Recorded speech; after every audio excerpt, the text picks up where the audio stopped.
நான் வந்து முதலூர் கிராமத்தில் இருக்கிறேன். இன்றைக்கி வந்து எலெக்ஷனுக்கு ஓட்டு போட வந்தேன். இந்த ஓட் ஐடி வச்சு என்னால் ஓட் போட முடியல. ஏன்னா பூத் ஸ்லிப் வந்து எனக்கு தரல. 1 டே பிஃபோர் தான் தராங்க. கேட்டால் நீங்கள் வந்து செக் பண்ண வேண்டியது உங்களோட ரூல்ஸுங்கிறாங்க. அப்போ எதுக்கு அங்கே ஸ்டாஃப் எல்லாம் அவங்க அலர்ட் பண்ணி அவங்க செக் பண்ண சொல்கிறாங்க? எனக்கு இதுக்கு தெரிஞ்சு அவங்க மேலே தகுந்த நடவடிக்கை எடுக்கணும். இந்த ஸ்லிப்பை யார் அலர்ட் பண்ணுறாங்களோ அவங்க மேலே தகுந்த நடவடிக்கை நீங்கள் எடுத்தே ஆகணும். சொல்ல மாட்டேங்கிறாங்க. இந்த ஓட் ஐடியை வச்சு நான் 2 பூத் இருக்கு. இந்த ஓட் ஐடியை வச்சு நான் 2 பூத்தும் பார்த்துருக்கேன். எனக்கு இந்த ஓட் ஐடி வச்சு நான் ஓட் போட முடியலன்னா எதுக்கு இந்த ஓட் ஐடி எனக்கு கவர்மெண்ட் கொடுத்துருக்கு? அந்த ஸ்லிப் இருந்தால் தான் உங்களால் ஓட் போட முடியும்னா அந்த ஸ்லிப்பை ப்ரொவைட் பண்ணுறவங்க ஏன் கரெக்டாக ப்ரொவைட் பண்ணல? எனக்கு அவங்க மேலே தகுந்த நடவடிக்கை எடுக்கணும். நான் மட்டும் இல்லை, இதுக்கு மேலே 100 பேர் போயிருக்காங்க. நாங்கள் போய் நிற்கிறேன். வெளியூர்லேருந்து பல பேர் வந்துட்டு ஓட்டு இல்லைன்னு போயிருக்காங்க. அவங்க இந்த 100 ஓட்டை யார் போடுவா? நான் இன்னைக்கு இந்த இடத்த விட்டு நான் போக மாட்டேன். என்னோட ஓட்டை நான் போடாமல் இந்த இடத்த விட்டு நான் போக மாட்டேன். I have my rights to put my vote. இன்னைக்கு வந்து பார்த்தீங்கன்னா எங்கள் வீட்டில் 5 ஓட்டையும் அடிச்சிருக்காங்க. நாங்கள் படித்த ஃபேமிலி. நான் இன்ஜினியரிங் முடிச்சிருக்கேன். தம்பி BA MI முடிச்சிருக்கான். எங்கள் வீட்டில் எங்கள் அக்கா கனகா பேங்கில் மேனேஜர் ஒர்க் பண்ணுறான். எங்கள் அம்மா அப்பா 2 டீச்சர்ஸ். எங்கள் ஓட்டையே அடிச்சிருக்காரு. தலையாக வேணும்னே அடிச்சிருக்காரு. இதை போய் கேட்டோன்னா ஒரு பதிலும் சொல்ல மாட்டேங்க. எதை கேட்டாலும் இன்னும் ஓட்டர் ஐடியில் உங்கள் நேம் இல்லை, டெலிட் ஆகிட்டு, ஆட்டோமேட்டிக்காக டெலிட் ஆகிட்டுங்க. சரி, நீங்கள் ஆதார் எனக்கு கேட்டால் தான் டெலிட் ஆகிருக்கான்னு கேட்டால் அதுக்கும் சொல்ல மாட்டேங்க. அப்படின்னாலும் எங்கள் ஊரில் யாருமே இணைக்கல. நீங்கள் ஊரில் இல்லை அப்படின்னு சொல்கிறாரு. ஊரில் என்ன தலையாரிக்கு நாங்கள் புதூரில் இருக்கிறதும் முதலூரில் இருக்கிறதும் கூட தெரியாதான். அது எங்களுக்கு தெரிஞ்ச ஆள் வேறு தலையாரி. ஏன்னா நான் போன மாதம் வந்து என்னுடைய பட்டா ஒன்று மாற்றினேன். அதுக்கு நான் விஓட்ட டேரெக்டாக போய் மாற்றிட்டேன். ஏன்னா அவர் வந்து எனக்கு தெரிஞ்சவர் என்கிட்ட காசு வாங்காமல் எல்லாருமே மாற்றி கொடுத்துட்டாங்க. அது இவர் காண்டில் இருந்தார் என்னன்னு தெரியல, வேணும்னே பண்ணியிருக்காரு. எங்கள் ஊரில் வந்து 10 வருஷத்துக்கு முன்னாடி இறந்த பாட்டிக்கு ஓட்டுருக்கு. ஒரு வருஷத்துக்கு முன்னாடி இறந்த எங்கள் பாட்டிக்கு ஓட்டுருக்கு. எனக்கு ஓட்டில்லை. உயிரோடு இருக்கு எனக்கு ஓட்டில்லை. இறந்தவனுக்கு ஓட்டு வச்சுருக்கேன். அதை அடிக்க வைக்கல. அதை அவனுக்கு தெரியலையா? அதை அடிக்கணும்னு அவங்களுக்கு தெரியாதா என்ன?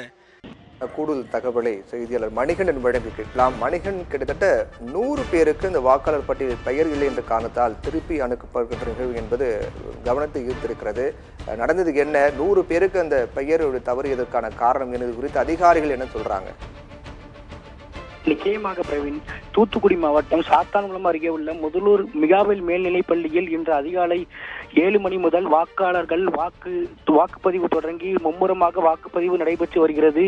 இந்த நிலையில் சாத்தான்குளம் அருகே உள்ள முதலூர், புதூர் உள்ளிட்ட பகுதிகளை சேர்ந்த 30க்கும் மேற்பட்ட பொதுமக்கள் அந்த பகுதிக்கு வந்து வாக்குகளை செலுத்த வந்திருந்தனர். அப்போது அவர்களுக்கு ஒரு அதிர்ச்சி காத்திருந்தது. இந்த அதிர்ச்சியானது அந்த அவர்களிடம் வாக்காளர் சீட்டு மற்றும் வாக்காளர் அடையாள அட்டை ஆகியவைகள் அவர்களிடம் இருந்த நிலையில் அந்த வாக்காளர் பட்டியலில் அவர்களின் பெயர் இடம்பெறவில்லை என கூறப்படுகிறது.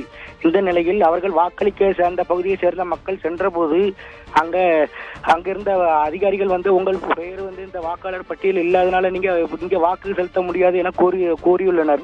எனவே அந்த பகுதியை சேர்ந்த வாக்காளர்கள் வந்து நாங்கள் எங்களோட ஜனநாயக கடமையான வாக்குரிமையை நாங்கள் விட்டு கொடுக்க மாட்டோம் என கூறி நடிகர் விஜய் நடித்து பிரபலமான சர்க்கார் படத்தில் அவர் தனது ஒற்றை வாக்கை செலுத்திய பின்னரே இந்த வாக்குப்பதிவை முடிக்க வேண்டும் என கூறியிருந்தார். அதே பாணியில் தற்போது அந்த வாக்காளர்கள் பட்டியலில் பெயர் இல்லாத 10க்கும் மேற்பட்ட அந்த பொதுமக்கள் மற்றும் பட்டதாரி இளம்பெண் எஸ்தர் உள்ளிட்டோர் அந்த வாக்குச்சாவடிக்கு வந்து தங்களது ஓட்டினை பதிவு செய்த பிறகுதான் நாங்கள் இந்த இடத்தை விட்டு நகர்ந்து செல்வோம் என கூறி அந்த பகுதியில் காத்திருந்து வருகின்றனர். மேலும் இது குறித்து அதிகாரிகளிடம் கேட்டபோது இது தவறு எவ்வாறு நடந்தது என்பது குறித்து சரியான விளக்கம் தரப்படவில்லை இதுவரை.